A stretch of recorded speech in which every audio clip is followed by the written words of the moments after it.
देवियों और सज्जनों, जगदीश सोशल मीडिया नेटवर्क में आप सभी का दिल से स्वागत। प्रतिदिन के अनुसार प्रस्तुत करते हैं स्वामी वासुदेवानंद जी सरस्वती इनके अमृतमय वाणी द्वारा विष्णु सहस्त्र नाम प्रवचन। प्रथम नमन आपको। जय गुरुदेव। श्री विष्णु सहस्त्रनाम ज्ञान यज्ञ प्रवचन क्रमांक 493, श्लोक क्रमांक 64 और नाम क्रमांक 478। ओम तत्सत। ओम त्र्यंबकं यजामहे सुगंधिं पुष्टिवर्धनम् उर्वारुकमिव बन्धनान् मृत्योर्मुक्षीयमामृतात्। सदाशिवसमारम्भान् शङ्कराचार्यमध्यमाम् अस्मदाचार्यपर्यन्तां वन्दे गुरुपरम्पराम्। गुरुर्ब्रह्मा गुरुर्विष्णुः गुरुर्देवो महेश्वरः गुरुरेव परं ब्रह्म तस्मै श्री गुरवे नमः। शान्ताकारं भुजगशयनं पद्मनाभं सुरेशं विश्वाधारं गगनसदृशं मेघवर्णं शुभांगं लक्ष्मीकान्तं कमलनयनं योगिभिर्ध्यानगम्यं वन्दे विष्णुं भवभयहरं सर्वलोकैकनाथं। नमो विठ्ठलाराजय पाण्डुरङ्गा नमो रुक्मिणी माउलिज्ञानगंगा नमो पुंडलीका नमो चंद्रभागा नमस्कार माधा रुक्मिणी पांडुरंगा। धर्म कुधर्म कृद्धर्मी सदसत्क्षरमक्षरम अविज्ञाता सहस्रांशो विधाता कृतलक्षणः। ओम सते नमः। ओम तत्सत। परमात्मा धर्मगुप्त है, धर्मकृत है और वह धर्मी भी है। भीष्म पितामह जी महाराज ने इन 3 नामों को बताने के अनंतर अब इन तीनों का जो अधिष्ठान है, ऐसा जो सत तत्व है, उसको बताते हैं। किस नाम से? सत नाम से। सत का अर्थ है सत्य स्वरूप। भाष्यकार लिखते हैं अवितथम परम ब्रह्म सत। सत्स्वरूप पर ब्रह्म परमात्मा ही सत्य है महाराज। इस संसार में सत्य क्या है? तो परमात्मा सत्य है। सत्य तू सत्य तू सत्य तू विठ्ठला। परमात्मा सत्य स्वरूप है। धर्म का आधार क्या है? इसका उत्तर है सत्य। धर्म का आधार क्या है? सत्य। धर्म सत्य की धुरी पर घूमता है। सत्य ही धर्म की नींव है। गरुड़ पुराण में स्पष्ट ही कहा है। क्या कहा? न सा सभा यत्र न सन्ति वृद्धा न ते ये वदन्ति धर्मम् नासौ धर्मो यत्र न सत्यमस्ति नो तत्सत्यम यच्छलेनानुविद्धम्। क्या लिखा? धर्म को सत्य का आधार न होना तो वह धर्म बिखर जाता है। यह सब प्रपंच सत्य के आधार पर ही चल रहा है। इस समस्त प्रपंच को सत्य ने ही धारण किया है। सत्येन धार्यते पृथ्वी सत्येन तपते रविः सत्येन वायो वान्ति सर्वं सत्ये प्रतिष्ठितम्। सत्य ही पृथ्वी को धारण करता है।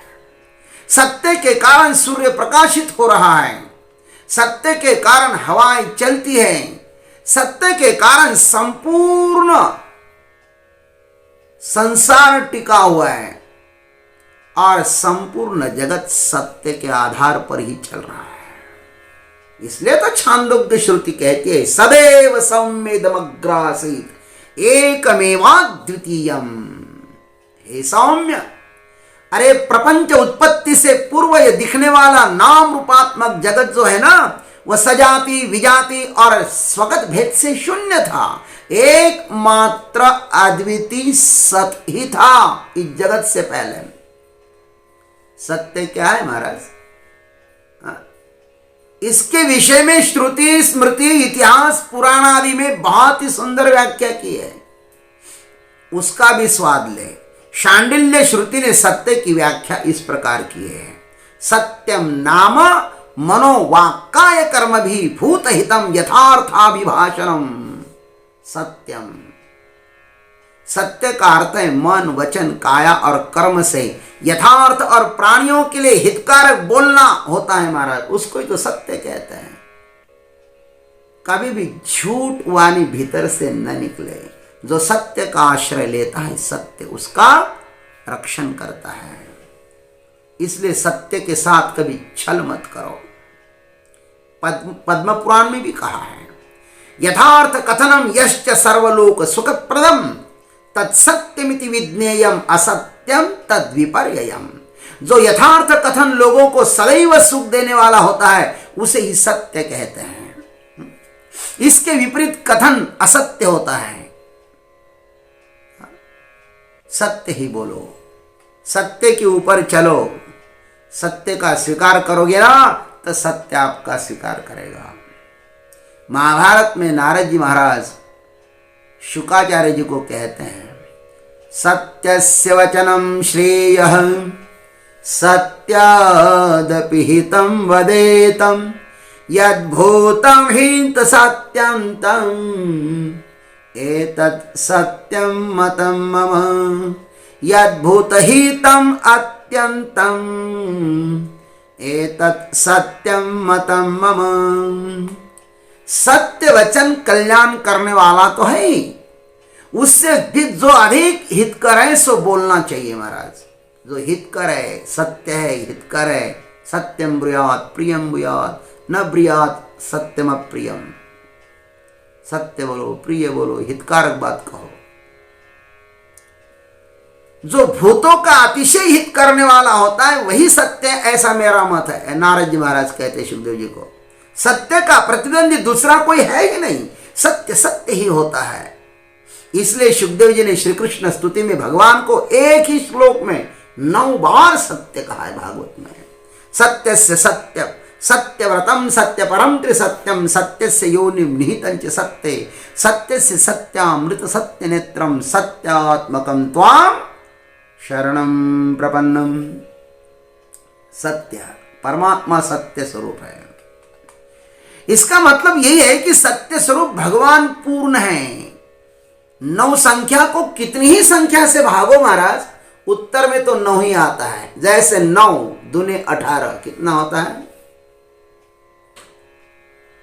18 होता है। 18 में 8 और 1 9। इस प्रकार कितनी ही संख्या से उसको गुणाकार कर लो, शेष 9 ही आएगा। परमात्मा परिपूर्ण ही है। श्रुति ने कहा है पूर्णमदः पूर्णमिदं पूर्णात् पूर्णमुदच्यते पूर्णस्य पूर्णमादाय पूर्णमेवावशिष्यते। इसलिए तो भगवान श्री राम नवमी के दिन अवतार लेते हैं। राम नवमी 9 संख्या पूर्णत्व का प्रतीक है। सत्य को छोड़ सब अपूर्ण ही है। इसलिए मेरे भाई सत्य का कभी भी त्याग मत करो, सदैव सत्य का स्वीकार करो। असत्य ही जिसके जीवन का आधार होता है ना, वो भीतर शांति से कैसे रह सकता है? ब्रह्म वैवर्त पुराण में कहा है कृत्वा शपथ रूपम च सत्यम हन्ति न पालयेत् स कृतघ्न काल सूत्रे वसे देव चतुर्युगम सप्त जन्म सुकाकंच सप्त जन्म सुपेचकः ततः क्षुद्रो महाव्याधि जन्म सप्त ततः शुचि। ब्रह्म वैवर्त पुराण में कहा है, जो कृतज्ञ व्यक्ति सत्य की शपथ लेकर उसका पालन नहीं करता वह देवताओं के चतुर्युग बीतने तक काल सूत्र नरक में रहता है। कौन से नरक में? काल सूत्र नरक में रहता है। फिर 7 जन्म तक कौवा बनता है, फिर 7 जन्म तक जुए बनता है, जुए हुआ किलनी गोचिड़ जैसे कीड़े बनता है महाराज, डबरे में रहने वाले कीड़े। फिर 7 जन्म नीच घरों में जन्म लेकर महाव्याधिग्रस्त रहता है, उसके बाद वह शुद्ध होता है। इसलिए सत्य को धोखा नहीं देना चाहिए। जैसे बड़ों का आश्रय लेकर नीच काम करना नहीं चाहिए। इसलिए तो संत महात्मा कभी भी सत्य का त्याग नहीं करते हैं, वे हमेशा सत्य का आश्रय लेते हैं, सत्य का ही पक्ष लेते हैं। भर्तृहरि ने कहा, उदयत यदि भानु पश्चिमे दिग्विभागे, प्रचलत यदि मेरु शीतताम याति वह्नि, विकसत यदि पद्मं पर्वताग्रे शिलायाम, न चलति खलु वाक्यम सज्जनानां कदाचित्। उज्जैन नरेश भर्तृहरि महाराज क्या कहते हैं, सूर्य भले ही पश्चिम दिशा में उदित हो, मेरु पर्वत भले ही हिलने लगे, अग्नि भले ही शीतल होवे, अथवा कमल भले ही खड़क पर निकल आवे, लेकिन सज्जन पुरुष अपने वचन से कभी भी विचलित नहीं होता। तीनों कालों में जिसका बोध नहीं होता, ध्यान रखना, तीनों कालों में जिसका बाध नहीं होता वह सत्य है। जैसे अलंकारों से पहले भी सुवर्ण था और बाद में भी सुवर्ण है, तथा वर्तमान में वह सोना ही है। सोने में कभी परिवर्तन नहीं होता। सत्य अपरिवर्तनशील है और सदैव सत्य में जयते। विजय सत्य की ही होती है, विजय सत्य का ही होता है। सत्य का प्रतिद्वंदी इस संसार में कोई है ही नहीं, सत्य सत्य ही है। गीता जी में कहा है कि महापुरुष सत नाम का प्रयोग 5 प्रकार से करते हैं। कितने प्रकार से? सद्भावे साधुभावे च सदित्ते तत्प्रयुज्यते, प्रशस्ते कर्मणि तथा सच्छब्दः पार्थ युज्यते, यज्ञे तपसि दाने च स्थितिः सदिति चोच्यते, कर्म चैव तदर्थीयं सदित्येवाभिधीयते। 17वें अध्याय में कहा है। सद्भाव के लिए सत शब्द का प्रयोग करते हैं, साधुभाव के लिए सत शब्द का प्रयोग करते हैं, प्रशस्त कर्म के लिए सत शब्द का प्रत्यय करते, यज्ञ तप और दान में तत्पर रहना उसे भी सत कहा जाता है। तथा 5वां है, उस परमात्मा के लिए किया हुआ कर्तव्य कर्म भी सत ऐसा कहा जाता है। जिज्ञासुओं को इसका सविस्तर वर्णन भगवत गीता में देखना चाहिए, बड़ा प्यार से वहां वर्णन किया है। सत्य का आश्रय कभी मत छोड़ो। सत्य का आश्रय लेने वाला सत्पुरुष परमात्मा को ही प्राप्त हो जाता है। इसलिए सत्स्वरूप का आश्रय लेना चाहिए। भगवान सत स्वरूप है, सत स्वरूप है। ऐसे सत्स्वरूप परमात्मा को हम प्रणाम करते हैं और उनसे प्रार्थना करते हैं कि हे प्रभु, आप हमारे हृदय से कभी भी न जाइए। चाहे हमारे ऊपर कितना ही संकट आवे, लेकिन हम आपका कभी त्याग न करें। सत्य का आश्रय लेकर के जियो तो अंत में आपको सत्य लोक को जाने का अवसर मिलेगा। जो सत्य का आश्रय लेकर जीता है ना, उसको ब्रह्मदेव का सत्य लोक प्राप्त होता है। ओम तत्सत। जय गुरुदेव, जय जगदीश्वर, जय जय महाकाल। अभी आप सुन रहे थे स्वामी वासुदेवानंद जी सरस्वती, इनके अमृतमय वाणी द्वारा विष्णु सहस्त्र नाम प्रवचन का अगला भाग लेकर कल सुबह फिर प्रस्तुत होंगे। तब तक के लिए हरि ओम।